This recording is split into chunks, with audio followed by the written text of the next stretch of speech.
When you drive the brand ranked #1 in dependability by J.D. Power, you can stop thinking about what you can't do and start doing what you never thought possible. Visit your local Kia dealer today to see yourself behind the wheel of the brand ranked #1 in dependability by J.D. Power. Kia, movement that inspires. Call 800-333-4KIA for details. Always drive safely. Kia received the fewest reported problems among all brands in the J.D. Power 2022 U.S. Vehicle Dependability Study based on 2019 models. See jdpower.com/awards for 2022 details. Whether in person or remote, open communication with your doctor is key to managing any condition, including heart failure. How have you been feeling? I'm okay. Both are great options to continue having open conversations with your doctor about how you're feeling. I've had less energy. And when you speak openly with your doctor, they're better equipped to help. Visit heartfailuretalks.com to learn more.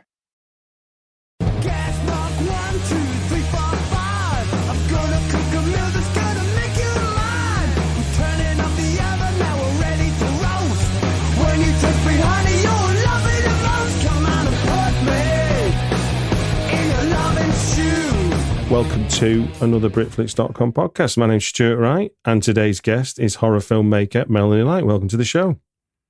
Hello, Stuart. Thank you for having me. Very excited to talk about horror killing people with you.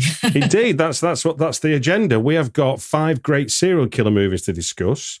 But before we do that, do you want to let the listener in on some of the films you've made and maybe something you've got in the works? Yeah, cool. So I'm a sort of writer, director, made lots of short films. My most prominent and to date and very popular short film is a vegan feminist horror film called The Herd, which is an analogy of the dairy industry, which is like the gift that keeps on giving. It's a timeless piece that very much is very horrific. It is indeed. Starring Pollyanna McIntosh, no less. Starring Pollyanna McIntosh. And prior to that, I've made some other sort of short films, very much into female protagonists, which I've been doing for over about 10 years. And now I'm just currently writing a serial killer film at the moment, which is, I'm basically writing the film that I've always wanted to see that nobody's basically had the guts to make yet. So, so I'm doing that at the moment. Well, if anyone's going to write it, that's got to be you, hasn't it, really, if it's the one you want to see, because we can't mind read you. So I think we look forward to that tried that one. We look forward to that horror show. So as a bit of training then, and a bit of a look back on what you love about serial killer movies, we're going to do 5. We're going to use the 5x5 format. So just for the listener who hasn't listened to this before, that means that Melanie's given me 5 films. We'll talk about each one for 5 minutes. And when the dog barks, that's when we move on to the next film, which means 5 minutes are up. Does that seem straightforward to you, Mel? Yep. Brilliantly. Yeah. You can hear that okay at your end? Yeah, I can hear the doggy. Brilliant. I don't know why a dog, by the way, Mel, but it's stuck, and I'm stuck with it. His dogs are cool. Well, there's that as well. There is that. First out the gate is probably, I guess, the serial killer film of all of the serial killer films will be judged. The audacious feature film debut, Henry Portrait of a Serial Killer. Do you want to give us what you like about that and why it's an interesting piece of cinema? Yeah, well, obviously, it's a 1986 film by John McNaughton, which is a serial killer film that is loosely based on an actual serial killer, Henry Lee Lucas, and then also Otis Toole. And I think what stands out for me is, just the opening scene. The opening of the film is like, a silent kind of camera gliding along images of, quite harsh images of mutilated women. But I think also Michael, is it Rooker? Yeah.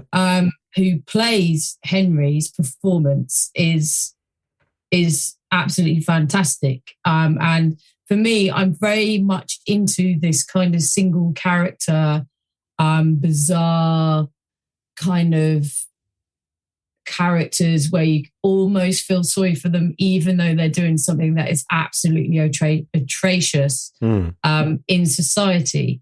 And I think, you know, Henry was made with an extremely low budget. And I know they had a lot of, you know, problems with posters getting banned and stuff like that. And I think, you know, in the 80s was a time when we had all those kind of serial killer films, but it was more like, you know, like Freddy Krueger films, you know, like Friday the 13th, Halloween, and all of that shit was all coming out. But that's all like very kind of, I mean, I see that as a bit more camp and a bit more. Yeah, that was definitely heightened as a drama. It never felt real. Yeah, whereas Henry really feels like, you know, you're in a dirty, sad city and there is this horrible person going around, you know, killing people. And you don't necessarily quite know exactly why he's doing it. It is, you know, and then he's like living with his old kind of prison mate, and then his Otis, and then his sister comes and lives with them. And there's almost like his sister's, you know, been through a lot of problems and she sort of latches onto him, but he's not really interested in her because he's like got this kind of impotence with women where, you know, he can have this power, you know, over women by kind of like killing them. But then, and then obviously he sort of ropes in Otis once they end up, you know, smashing a TV over like the TV guy, you know, they break the TV breaks, which is like the worst thing in the world for a lot of people. So you go and get a new TV and then they end up getting a video camera and then they're going out as a pair kind of like killing people together to the point that then there's also a section, you know, Otis starts like basically, you know, attempting to rape his sister and Otis, and Henry's like, no, you can't do that.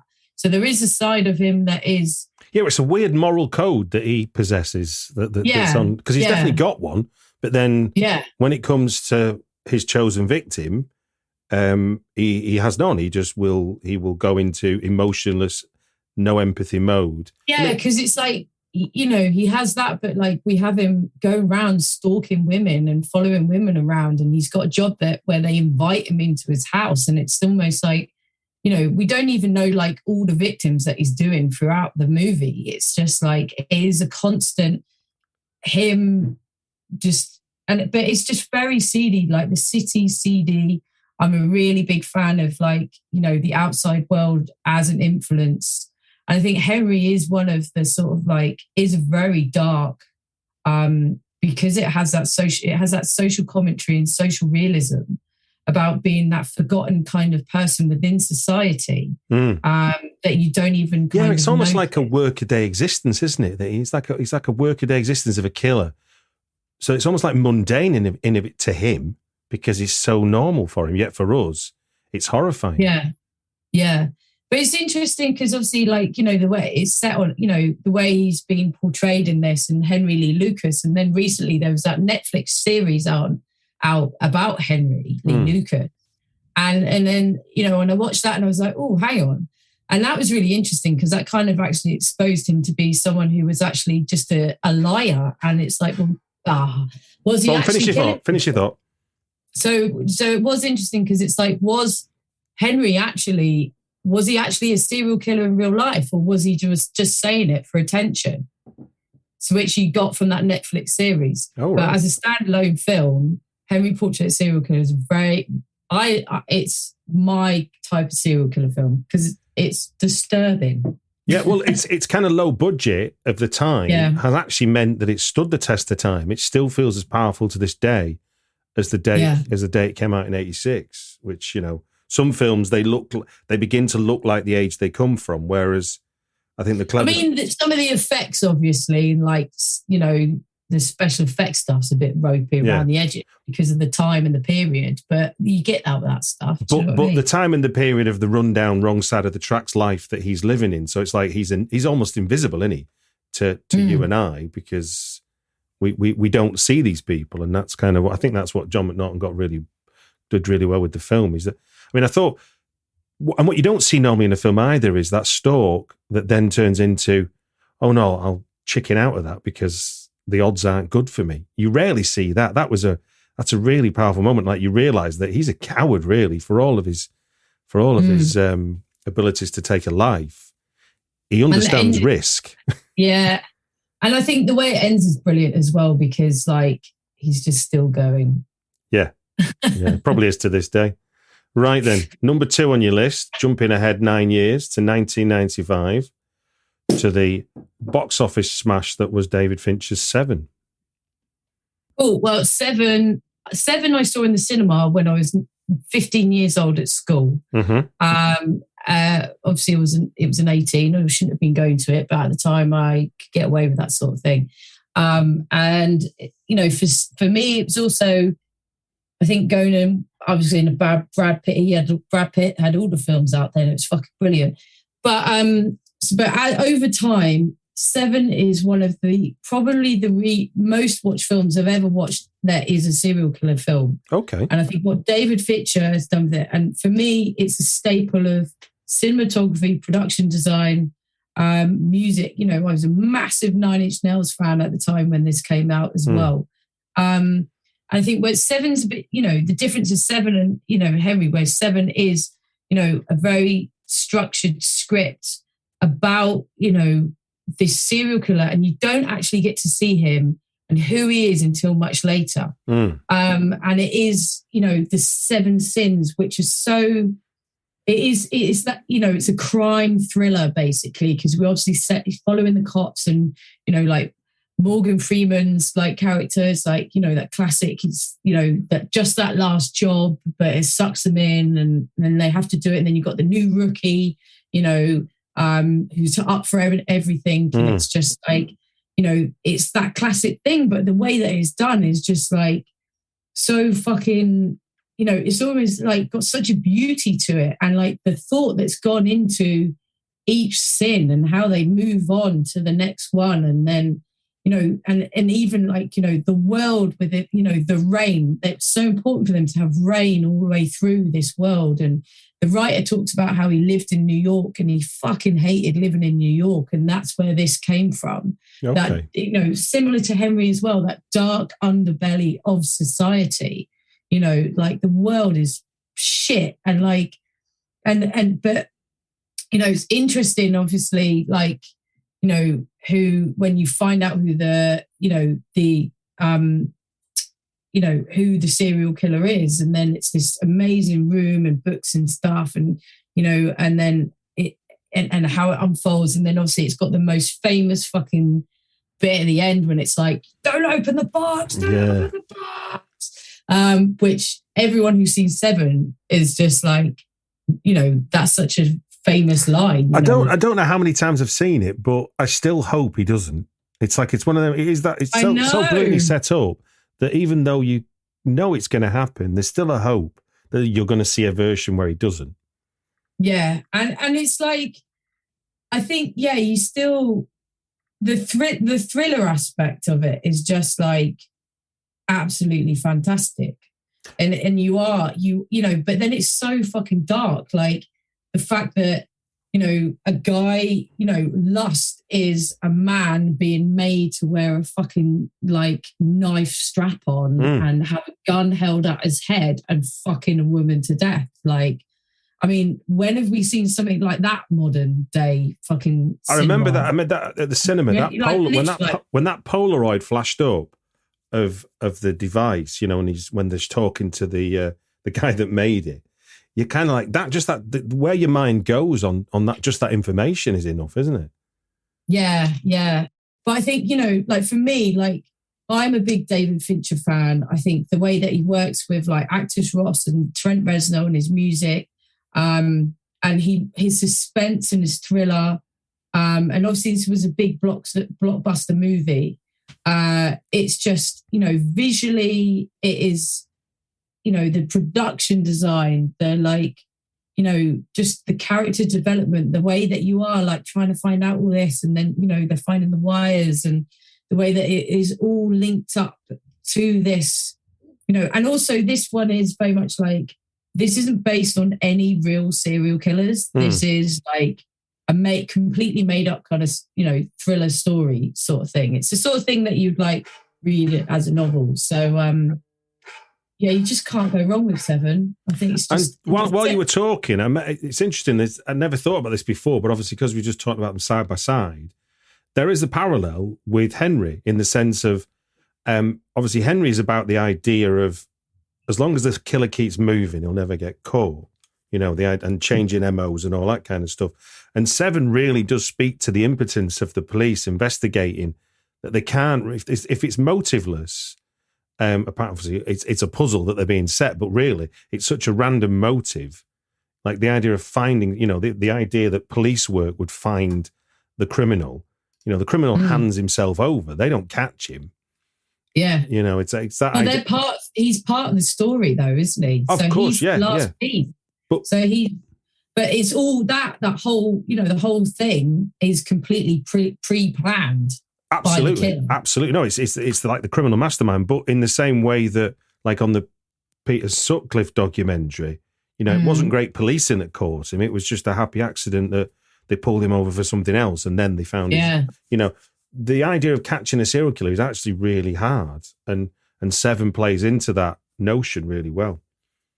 Yeah. But this one was obviously, he was like giving them clues and tidbits. He was playing with the coppers. Oh, yeah. He wanted to get caught, but on his terms. And in the end, it was about him giving himself up and that. Which he basically won. He did, yeah. I mean, he didn't live to tell the tale, but yeah, in that moment, he won. Right then, a very different serial killer film is number 3, 2003's Monster, directed by Patty Jenkins, who's, I was just reading, is on the brink of a third Wonder Woman. Oh, is she? Amazing. Interesting. Yeah, so Monster, Patty Jenkins was a featured, this was a debut feature, which is like, as a debut feature film is fucking solid, and obviously Charlize Theron's, who I'm a big fan of her work anyway, like her performance in this as Eileen Wuornos is absolutely outstanding. So, I spend a lot of time reading about female serial killers and looking at the differences between male and female serial killers. And obviously, Eileen Wuornos, real life serial killer, it's fucking shitloads of stuff. I've got her memoirs and stuff. Like, you can watch all sort of interviews on her on the internet.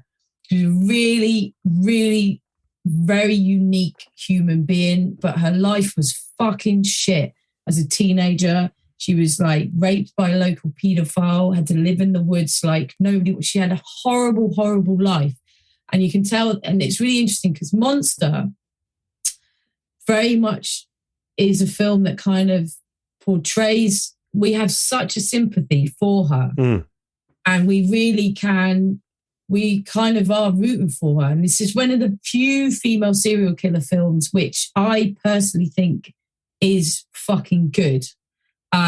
There's a few more out there these days, but whereas this, like, I really am. It's similar, it's the same thing. Henry Seven, it is within a social society and a world which nobody wants to fucking be living in. It's about, whereas with, Eileen Wuornos in Monster, it's about survival, and it's her trying to be who she is and trying to survive within society. And it's about just wanting to be loved as well. Like, there's a scene where, they're her and Selby are there at the bus stop and they're in tears, and she just wants to provide for her. She just wants to be a normal human being, but she can't. And it's so powerful. And I just, when you look at the difference of how she became that character, it's just outstanding to me. I just think no one. It's kind of it's the opposite, isn't it? Of the, obviously it's a real character, it's based on a real person, but as in Henry being this guy who's a sociopath, she is the victim of umpteen traumas, which means that her inability.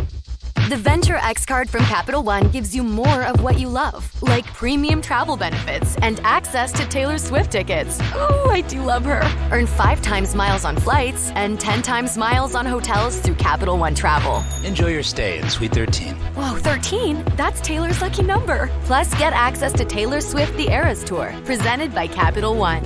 Maybe I'll see you there. The Venture X card from Capital One. What's in your wallet? Terms apply. See CapitalOne.com for details. Aloha.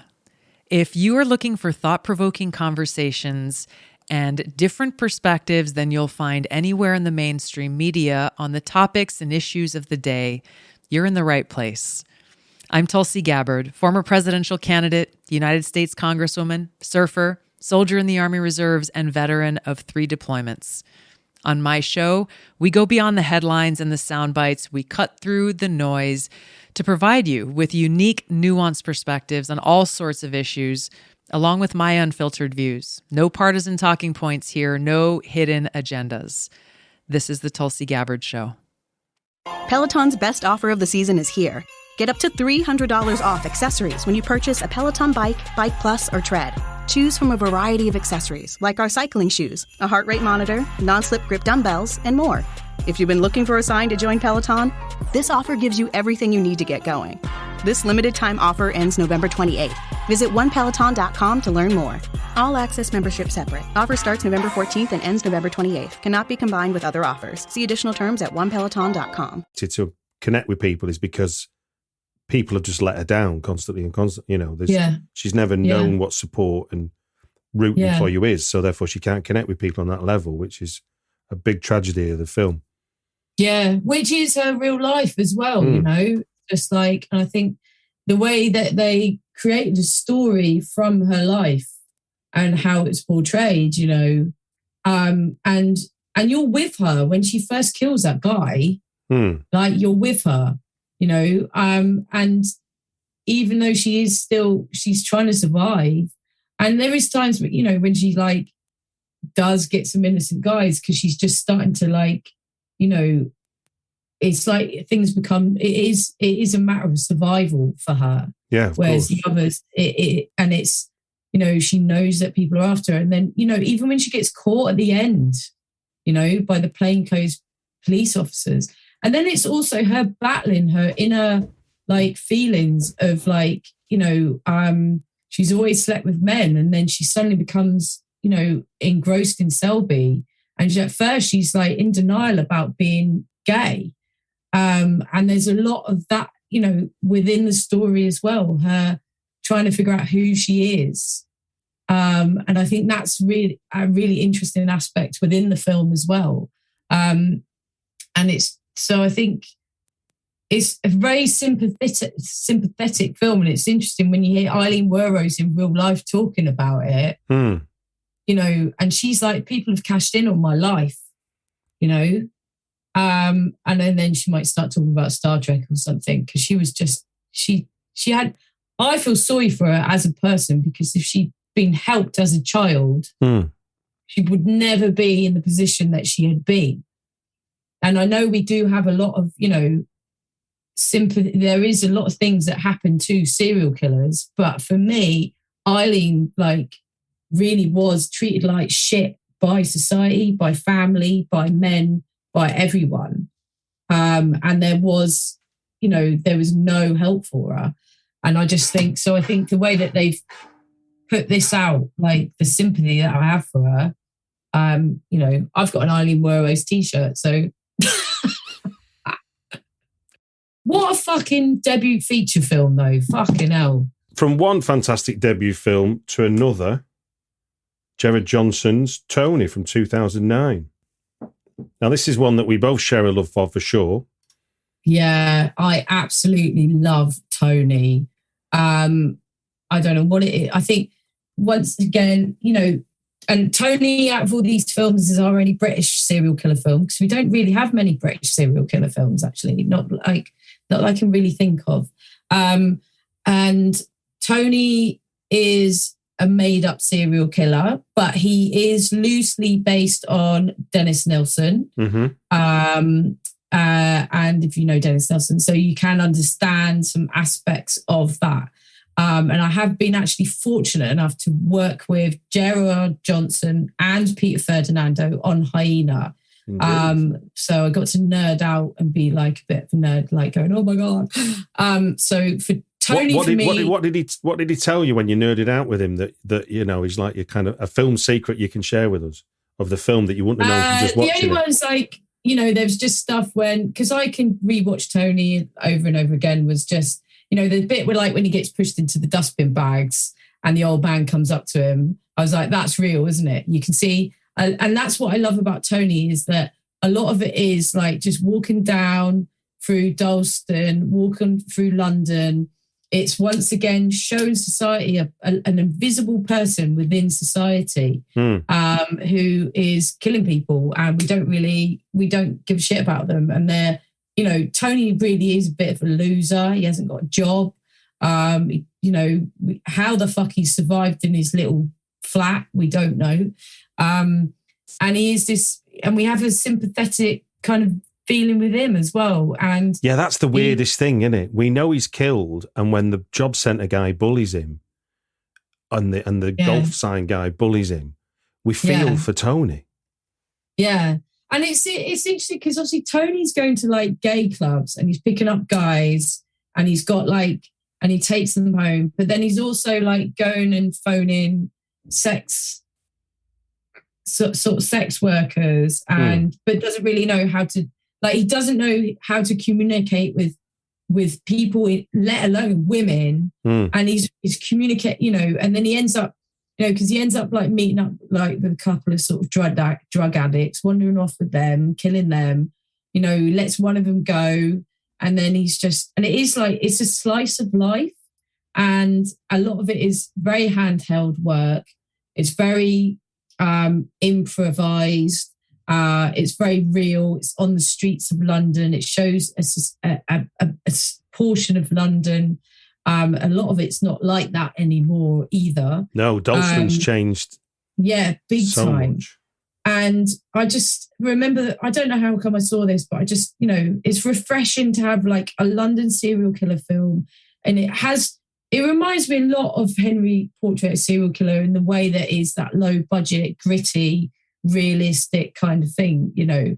And it's a single, you know, Tony is very much a single character, and it's him going through his journey, you know, and he's just sort of cutting up bits of body and chucking them in the Thames, and, you know, bits of the Thames is full of all sorts of bodies and bits. So he's just adding to something that's already there, you know, and it is like Henry, just it ends and he's just carrying on, and he's just within the world and society, just like picking up guys and having their dead bodies in bed with him. And, you know, it's his social awkwardness that is, I don't know, something that you just find kind of attractive within that film as well. Well, interesting. A bit like Henry is like the opening sequence where the first time you hear him talk is he rattles onto the DVD seller on the street, which is sort of not the idea of a threatening man. Equally, the first line that you hear Henry speak is him being nice to a waitress, which is the opposite of all the images you've just seen before he speaks, kind of thing. It's really interesting how, you know, it's, well, whether we like it or not, a killer is still a complex human being, and that's what the film sort of tackles. Definitely. And he is, you know, and that's what Dennis Nelson was like. Like when police picked him up, they were like, I can't believe this guy's been killing someone. He's just this weedy little guy. And that's what's great about Tony, is like, he's not big, he's not muscular, you know, you don't, and a lot of these guys, you know, serial killers, they're not, and I think, you know, they're not big, bulky people that work out. Like, you don't need to, you know, and it's just bag over the head or, you know, a hammer. It's just very simple, homely, realistic kind of murders. It's almost like that's his thing. He's just like wandering around, just killing people, you know, hasn't got a job. That's just like watching his action movies, you know, eating his cereal and going to his gay bars, and he's just having a lovely time. It is quite a surreal version of having a lovely time, but that he is. I'll put a link in the show notes for anyone that wants more on Tony, because I did do a deep dive with Jared about that film. Your final selection, and again, another debut, and I was looking at, I just wanted to look up, Seven is David Fincher's second film. He did Alien 3, but I guess you could say it's his first original film. But it's interesting how debut feature films are the serial killer, and obviously with you working on yours, is a thing. You know, it seems to be like everyone's angry at the world, Mel. Everyone's angry at the world. That's easy, that is, isn't it? Well, look, let's jump into 2011's absolutely shocking on many levels, Snowtown, or the Snowtown Murders, I think, as it's called in the States. Justin Kurzel's, I guess, another audacious debut, because it really goes to places and points to a story which we've never seen before, I don't think, in that sense. I think out of all of them, Snowtown is a horrific horror film, which horror films should be horrific. I want to watch a film and I want to go home, or I want to sit down afterwards and feel fucking hollow or like shit afterwards. What's the fucking point of it being horror? Anyway, Snowtown, I don't know how or where I saw it. If I saw it at cinema, I don't know how come I found it, whatever. But the first time I saw it, I was just like, what the fuck? Like, it really fucking punches you in the gut. And there's a couple of scenes in there that are just horrible. And it took me a long time to watch it a second time. I had it on DVD. I don't think I have, to be honest. I have it on DVD, and it took me a very long time to watch it a second time. Because, and this, once again, is based on a true story. So this is based on a true Snowtown's place in Australia, and a serial killer, basically. So basically there was a mother and a boy and her boys, and it worked out, and her boyfriend at the time was taking photos, indecent photos of her kids. Police didn't do anything about it. And then a friend of the family introduced them to a guy who basically absolutely despised paedophiles, homosexuals, so he ended up harassing him. And then it ended up being this guy, so John, who was the leader of this kind of serial killer situation, who is terrifying as well. And he's also in The Babadook. I think the way he portrays his sinister character is so strong. And he sort of becomes friends with the son of the family. And then it works out that he's going around and he's figuring out if he thinks you're an oddball, or he thinks you're gay, or he thinks you're a paedophile, they were just going and killing people. But they were killing them and then like making them talk into cassette tapes saying, Mom, I'm going away somewhere. Yeah. And trying to cover it up. And it went on for ages. And it was a whole community that started getting sucked in by this very evil, charismatic guy who is played so strongly. And there's a rape scene with two brothers, which is absolutely one of the horrific, horrible scene. And it's just the way that it's very voyeuristic. Camera stays in one place and you can just hear the cricket going in the background to just show these things happen to people just every day. And I think that's what's it's not, and it's his brother. And then, so in the end, they find out what's been going on. And then he has to kill his own brother. And there's a strangling scene in the bath and that as well, which is just, it's horrific. And obviously, in real life, he got caught and stuff. And it's very much about a young boy's, the way that you, as a young, impressionable child, once again, an area of society and a poor area, police aren't listening to you, how these things can just evolve, and how, as a young, impressionable teenager, you can be influenced and you can be pushed and pulled, and, and made to do these awful things, and just the way that it's shot. I love like that kind of grey, you know, and a lot of the characters in this were real people as well. I didn't know that. And you can really tell that. You can always tell when it's real, when it's and that just then it adds a layer of realism, and then that makes it a stronger film because it's not always actors, you know. It's like, for instance, why I love Under the Skin and the way that they went out with the camera and just put that out, you know. And I think it's that realism for me that makes me really feel like I'm, you know, you're there watching it. And some of the way that it's shot, like, is very, you know, it's really, the cinematographer, he's great, very voyeuristic. And I think that's something that's really important as well for horror films, especially if you want to put the audience member within that world. Snowtown is fucking hard. Like, it's hard to watch repeatedly. Yeah. I mean, it's into what you say there about the voyeuristic element, and I think it's something in horror films that people get wrong a lot of the times, in the sense of the camera isn't being a voyeur, the camera's just showing us what's going on, which is not the same. If you make us almost like part of it, that's where you've got us, isn't it? You know, if you almost like you feel there's an element of guilt watching it, you know, not just the thrill seeking or the being horrified. There's like, oh my God, should I really even be watching this? This is, and it is. I think it's again a bit like Tony.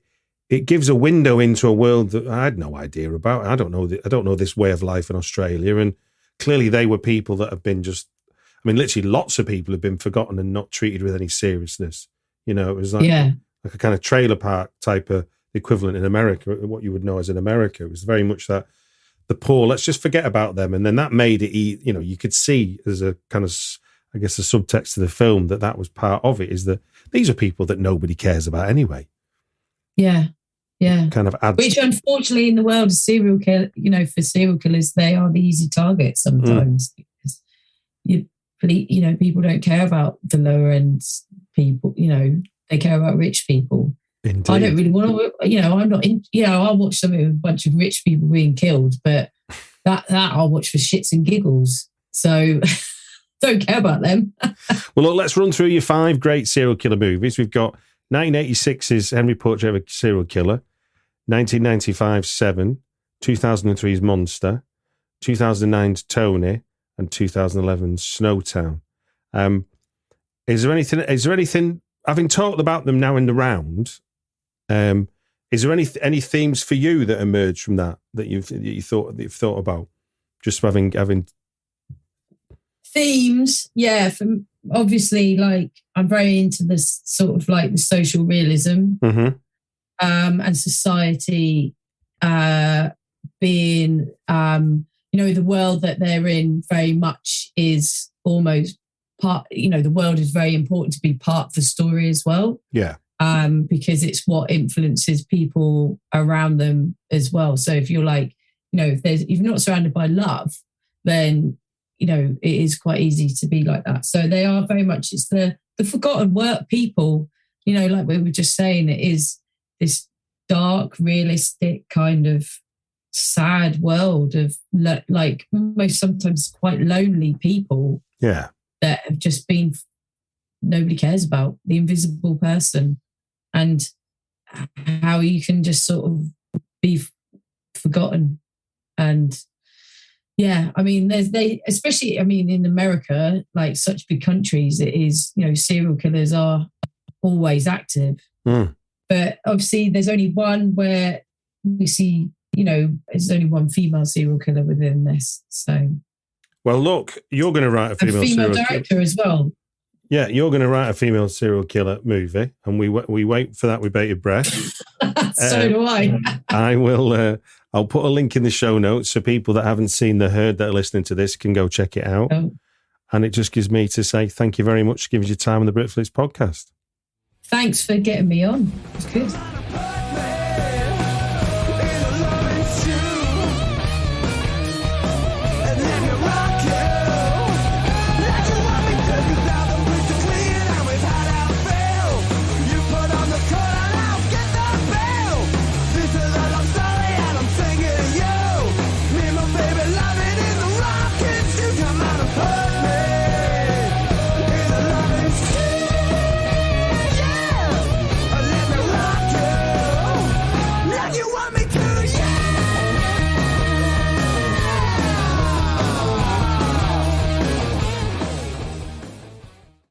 Get fast internet now with the Xfinity Supersonic Bundle. It's unlimited gig internet, a free streaming box, and 1 line of unlimited mobile. Go to xfinity.com/gig, visit a store, or call 1-800-XFINITY to learn more. Limited time offer. New gigabit internet customers only. Other restrictions apply.